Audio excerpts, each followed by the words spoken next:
Stay tuned for On Cue. For KSMQ, I'm Eric Olson. We're going to speak with Mower County Administrator Trish Harren about her position, her career, finer details of county administration.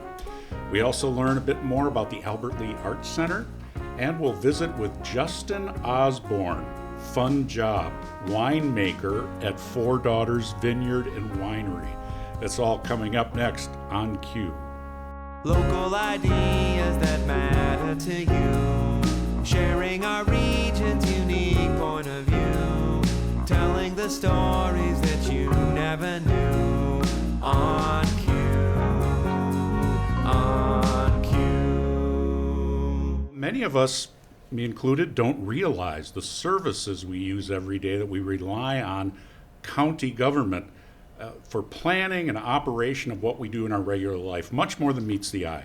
You know, handling our waste, zoning, building, taxation management. Counties are responsible for many of the elements of our day-to-day existence.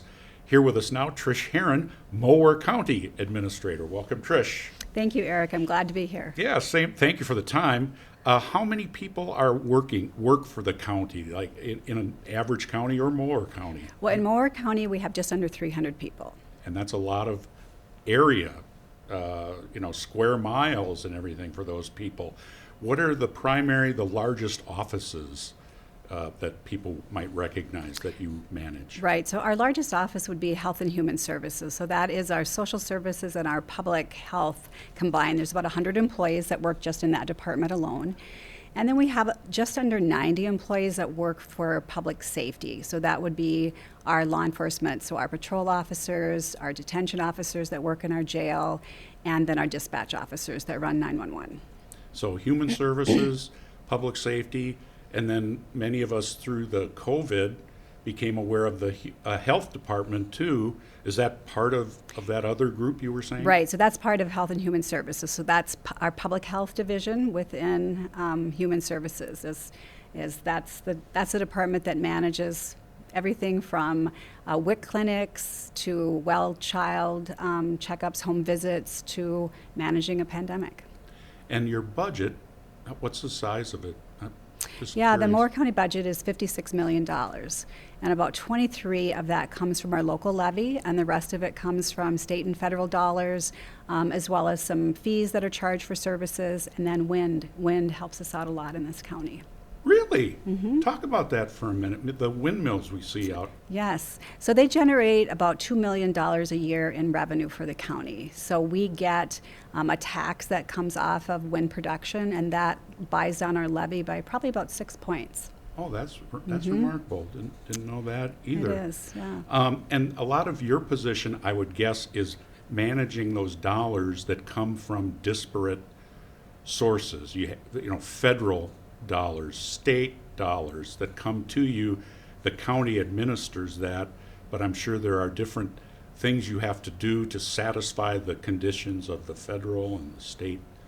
Right. So most of the federal dollars come in for programs that people get qualified to participate in. So a lot of those federal dollars are through human services. So they would be medical assistance, they would be any kind of financial assistance. So a good part of our federal dollars really is related to our social services side.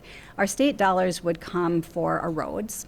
So we get a lot of funding that goes towards our road department, which I would say would be our next department. That's the next largest, would be our public works department that does our maintenance, new construction and recycling, and also planning and zoning.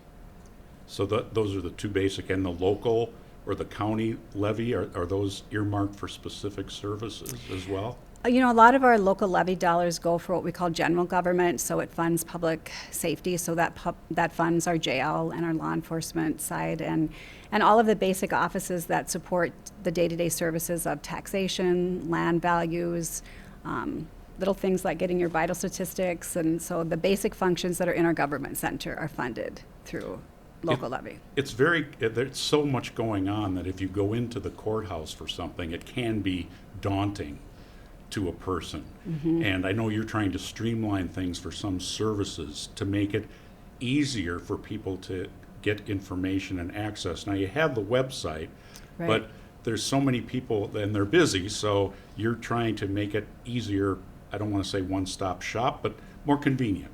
You know, we are doing that. And so we've been working on this for probably a decade, but it's really escalated with the pandemic. Really, you know, government by design is designed to be pretty stable, and it's a big ship, a big system to change, and so things change very slowly. But the pandemic really taught us a lot about how we can be adaptive and be quite agile. So we've put a lot of services online. So the number of people coming to our courthouse for services has really changed dramatically in the last 2 years. So 2 years ago, you had to be in person to pay your taxes. Now you can pay them online. Most permitting is online now. So almost every service we provide, you can access online. So that's really different. But we're also trying to create just some divisions, bringing like offices together, or offices that somebody from the public might come in and need to see, and instead of having them go to 3 different offices, create kind of like you say, a one-stop shop for people. We're speaking with Trish Harren, who is Mower County Administrator, leader of Mower County. How did one become you, Trish? I mean, if we have young people watching our show, is there a normal route to get to leading a county? What's your experience and background? I would say historically there is not a normal path to this. And when I was in kindergarten and was asked what I wanted to be when I grew up, I certainly didn't say county administrator. I didn't even know that job existed.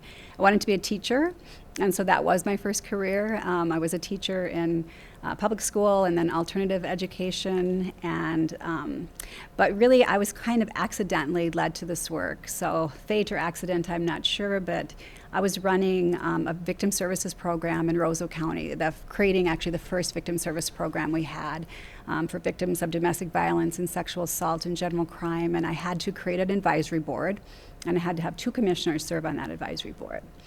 So after about 3 years of working in that position, the county decided they wanted to create a central administration. So they hadn't had a county administrator before, and we're moving in that direction, and the commissioners invited me to apply for the position.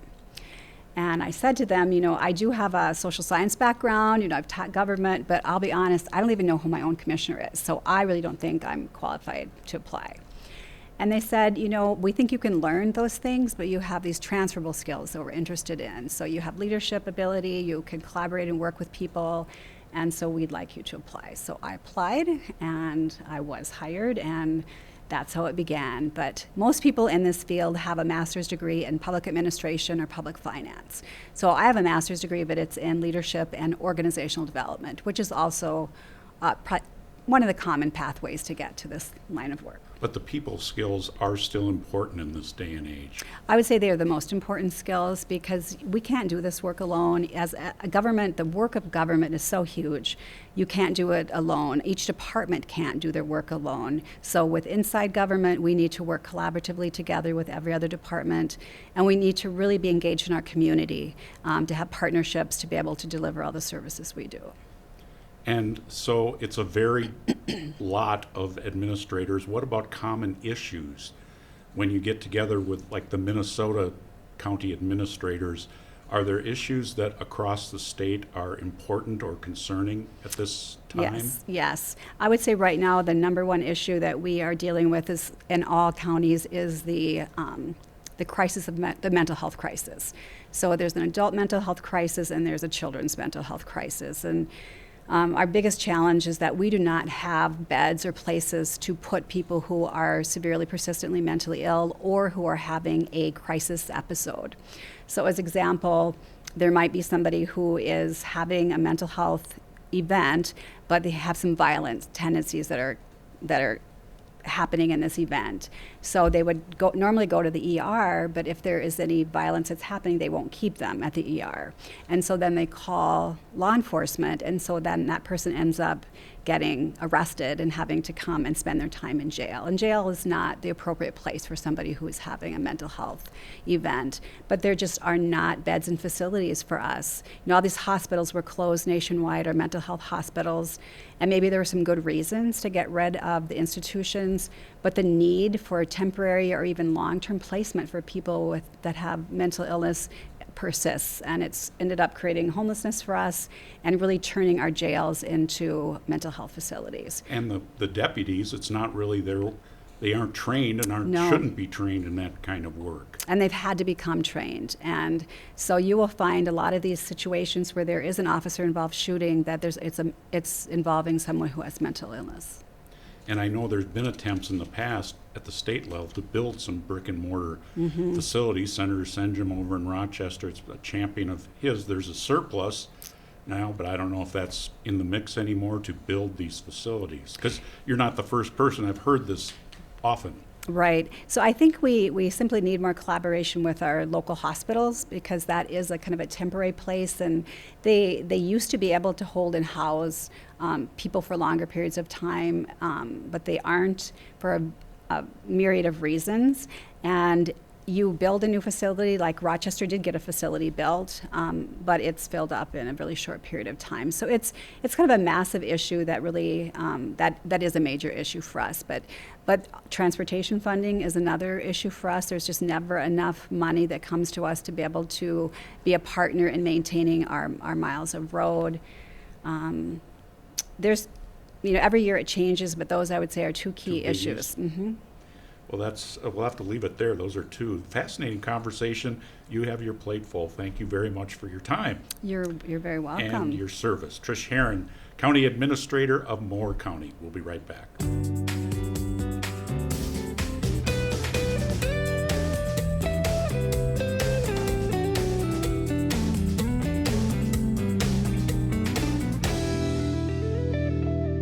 The Albert Lee Art Center was created in 1959 with the goal to create, educate, promote, and showcase the arts, and there's a lot of that in our region. A lot of talented folks. After relocating many times throughout the decades, the Albert Lee Art Center purchased a permanent home on South Broadway back in 2018. And with us today to speak a little more about the Art Center, Board President Darlyne Paulson and Board Member Kari Brick. Welcome to you both. Thank you for having us. Is it nice to be in a permanent home? Oh, it's absolutely fantastic. We are enjoying it. Does it help do the work more efficiently also? Yeah, we're able to do a little more than what we've normally done, and we have more room to do things.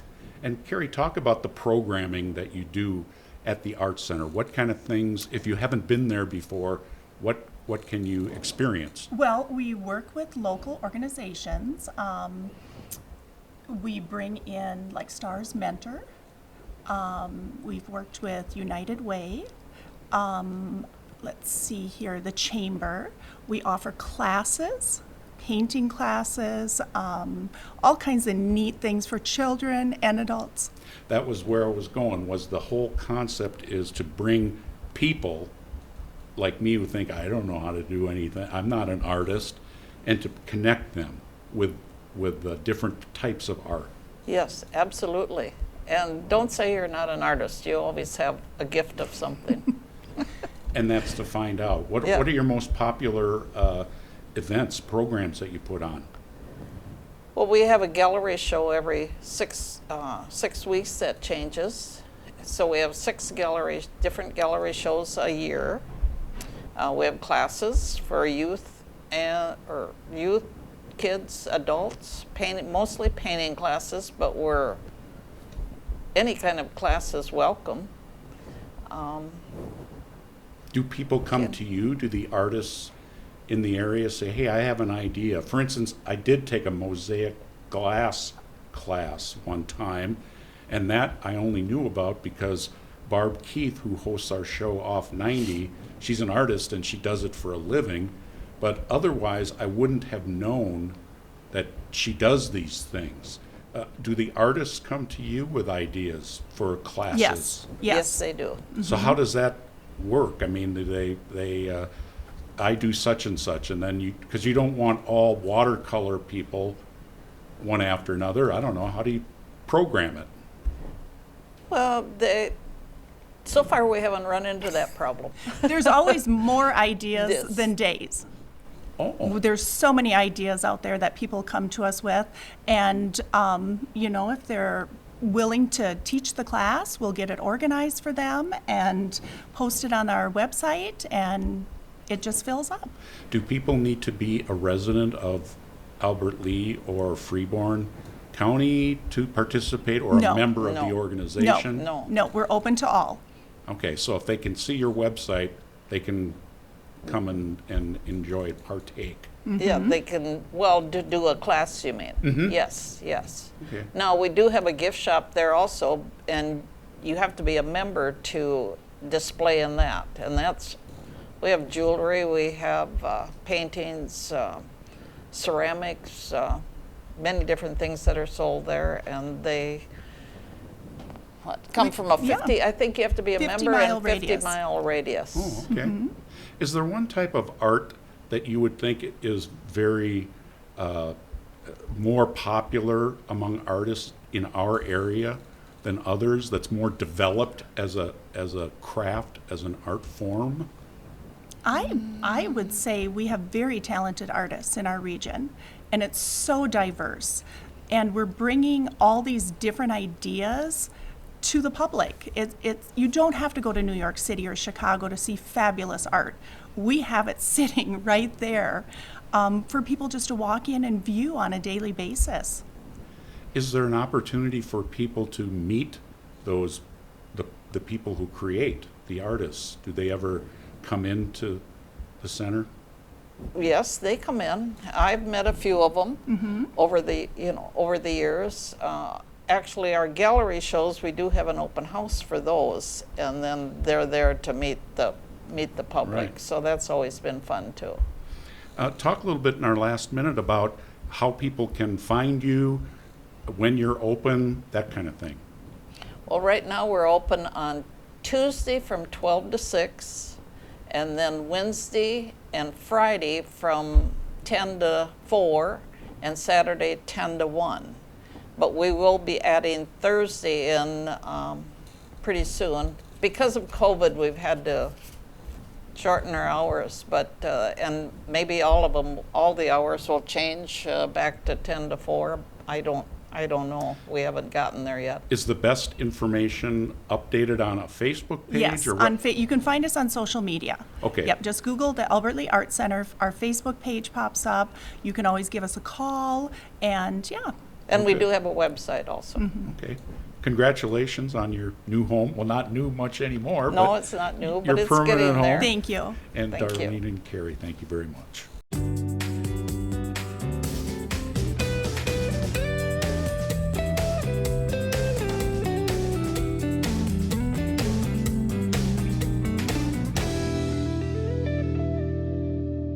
Four Daughters Vineyard and Winery is a fully operational winery. Many of you probably know about it.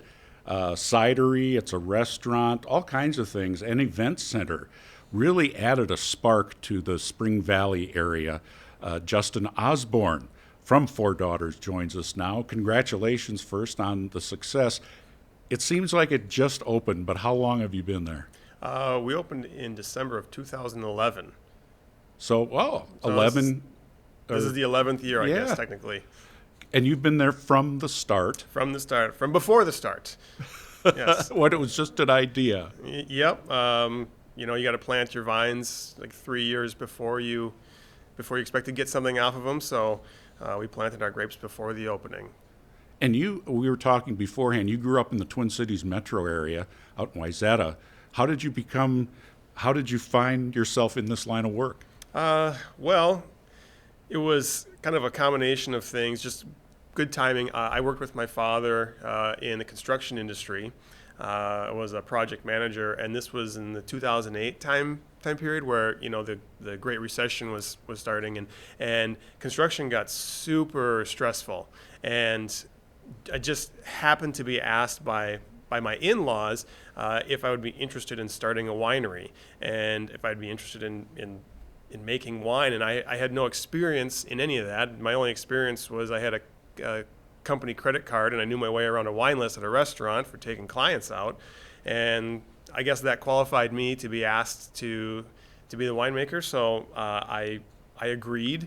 I tentatively agreed, and I started going to school for enology, which is the study of winemaking. Say that again, what kind of ology? Enology Enology Yep. is winemaking. is winemaking, correct? So and it's interesting to me that you have this scientific Because wine, it's very, I don't know, subtle. It's very, I would imagine, tough business from a science standpoint, making sure it doesn't get bad, or a lot of on that side.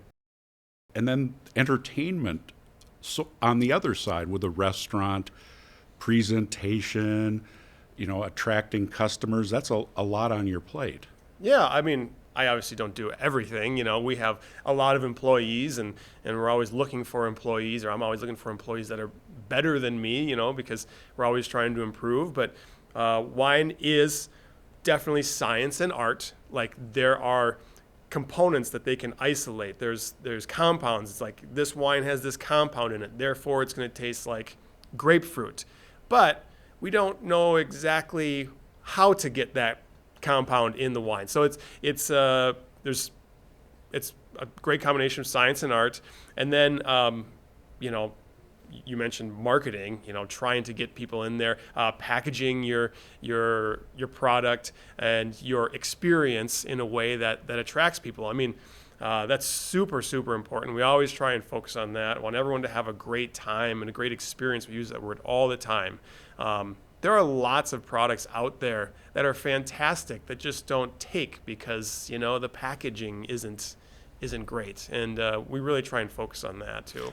Did you have a hard time during COVID, I would imagine, just like most businesses, or did you float along okay? There was a dark few days in COVID there. It was not enjoyable to tell everyone that they had to go home. That really stunk. But as far as navigating the business from a business perspective, inflation right now is much more difficult for me than COVID. Oh, talk a little bit about that. Without being a downer, I'd say that this inflation right now, I'm afraid that we don't see the full extent of it, because me and everyone else that I know in my line of work, people that are selling a product, everyone's costs are going up by like 50%, but we know we can't just pass that on to customers. And so everyone is taking incremental increases. Like the cost of our products are going up by less than they need to cover these enormous costs. And these, so that's going to be, I'm afraid that inflation is going to take a while to bleed itself out, because if you're not buying something like buying these raw goods, raw materials, you're not really seeing it. And then from your standpoint, when those prices start going up, at home on Friday night, I'm thinking, gee, maybe we better not go out to dinner, go to Four Daughters. Is that a concern that people will stop frequenting your place? Well, yeah, I mean, I guess that's a concern of everyone during a recession. If it does come to that, if prices do go up by that much. Another big thing is supply chains are crazy. Like if I want 2 pallets of bottles, I used to be able to just call someone and say, give me 2 pallets of bottles. Now I have to order 2 shipping containers of bottles from Europe or China and then get them shipped to me overseas. And that process is obviously more expensive, and it takes 3, 4, 5 months. Because you can't find just the amount you need. You have to order a massive amount to get the attention of people. Yeah, well, you just can't find what you need, period. And so we actually just built this big storage shed. We're better positioned than probably 99% of the people, where we have this huge storage shed that we built. There's just a big warehouse where we can just accumulate the bottles that you need. Yeah, the bottles, the cans, all these things. Speaking of the things you're adding on to, we have about a minute and a half left. You're branching out. You have some big plans, bourbon and such. Tell us about that. Yeah, we started making bourbon secretly about 2.5 years ago. And bourbon does take a long time to age and mature in barrels. And so we've been doing that for about 2 years. And we're very, very excited. We've never had a product that has been as anticipated as this one. The people that have tasted it say it's phenomenal. They can't wait. And we agree. We also can't wait to release it. So we're hoping end of May, our bourbon will finally be released to the public. And also in the control room, somebody was looking over your info and went, oh, they make loon juice. I didn't know that. Yes, we do. Loon juice has been my baby for some time now. We're very proud of that, and that keeps humming along. People just keep drinking it, enjoying it, and we really appreciate it. Within just the area, or where can you find that? North Dakota, South Dakota, Iowa, Minnesota, Wisconsin. There are like probably 4,000 places that sell loon juice. That's great. You must feel quite gratified about that. Yeah, I do. But you don't take anything for granted. You keep striving and trying to do your best every day. Good. Well, that's a good attitude to have. Thank you very much, Justin. Exciting news about the new product line. Yeah, thank you. Best to you. That's it for today. Thank you for joining us here on Q. For KSMQ, I'm Eric Olson. See you next time.